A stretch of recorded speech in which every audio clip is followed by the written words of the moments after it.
Síntese dos profetas maiores, estudando o profeta Isaías, agora o item 37.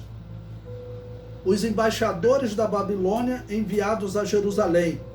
O orgulho de Ezequias, estudando Isaías 39, versículos 1 a 8. O versículo 6 diz: Eis que virão dias em que tudo quanto houver em tua casa, com o que entesouraram teus pais, até o dia de hoje, será levado para a Babilônia. Infelizmente, a vitória sobre os assírios fez Ezequias deixar a humildade e a vigilância de lado. Exibindo os tesouros aos babilônios, Ezequias estava atraindo a cobiça desse inimigo, que acabará em cerca de 100 anos invadindo Judá e levando-o cativo. Então veja, quando Senaqueribe invadiu a região da Judéia e cercou Jerusalém, o que Ezequias fez? Ezequias chegou a fazer um acordo com eles, tá bom? E enviou o dinheiro para eles, todo o tesouro que ele tinha no templo. Mesmo assim, os assírios mantiveram o cerco, né? Eles chegaram a fazer aquele acordo, mas infelizmente Ezequias ele não cumpriu a sua palavra. E agora, certamente o tesouro era menor, o tesouro vem só diminuindo, tá bom? Desde os dias de Davi e Salomão, que acumularam muita riqueza, o tesouro vinha só diminuindo. E certamente agora estava menor ainda. Então, se nós lermos 2 Reis, capítulo 14, capítulo 16, desculpe, versículo 14, ele diz o seguinte: Então Ezequias, rei de Judá, enviou ao rei da Síria a Laques, dizendo: Pequei, retira-te de mim, tudo o que me impuseres levarei. Então o rei da Síria impôs a Ezequias, rei de Judá, 300 talentos de prata e 30 talentos de ouro. Assim deu a Ezequias toda a prata que se achou na casa do Senhor e nos tesouros da casa do rei.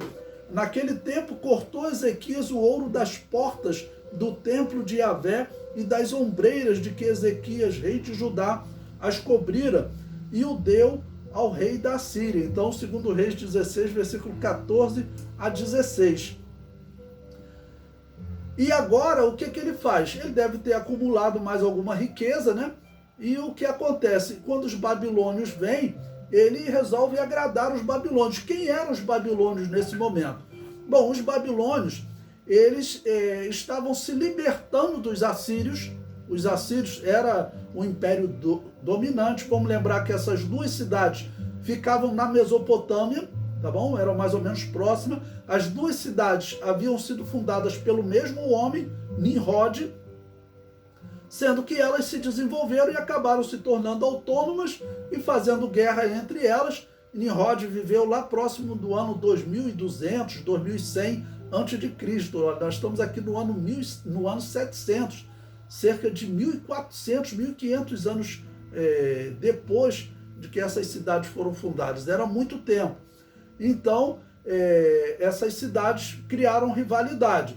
Bom, como a Síria ela teve aquela grande queda em termos de potência, porque perdeu 185 mil soldados, isso era muita coisa. Todos os soldados que saíram, os batalhões que para guerrear contra Egito, filisteus, Reino do Norte, Reino do Sul de Israel, contra a Síria, né, ao norte de Israel, morreu ali a maior parte dos soldados. Então eles enfraqueceram. Segundo a história, o que aconteceu? A Babilônia, ela se juntou com os medos, tá bom? E aí formaram um novo império, uma aliança, né? E atacaram a Síria e dominaram a Síria, tá bom? E aí, com isso, agora a Babilônia já está começando a estudar aqueles países que eram dominados pela Síria. E com isso dá para nós vermos como Ezequias foi ingênuo, tá bom? Abrir os seus tesouros e mostrar, olha, o que nós temos aqui é isso.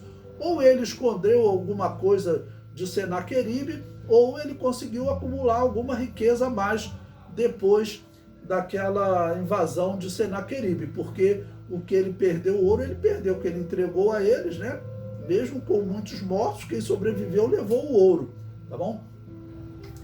E o historiador judeu Flávio Joséfo, ele declara que nessa mesma época, os medos, né, juntamente com os babilônios, segundo a história, eles conquistaram a região da Síria. No seu livro História dos Hebreus, na página 446, ele diz: por essa mesma época, os medos tornaram-se senhores do império dos assírios.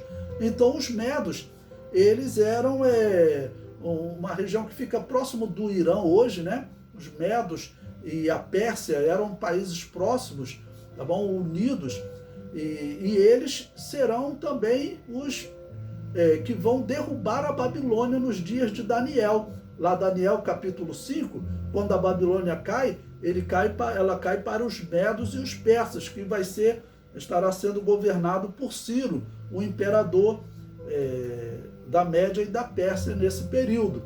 Ele aparece também no capítulo 7 de Daniel, os 4 animais que aparecem lá. O segundo animal, o urso, ele é um símbolo do Império Persa.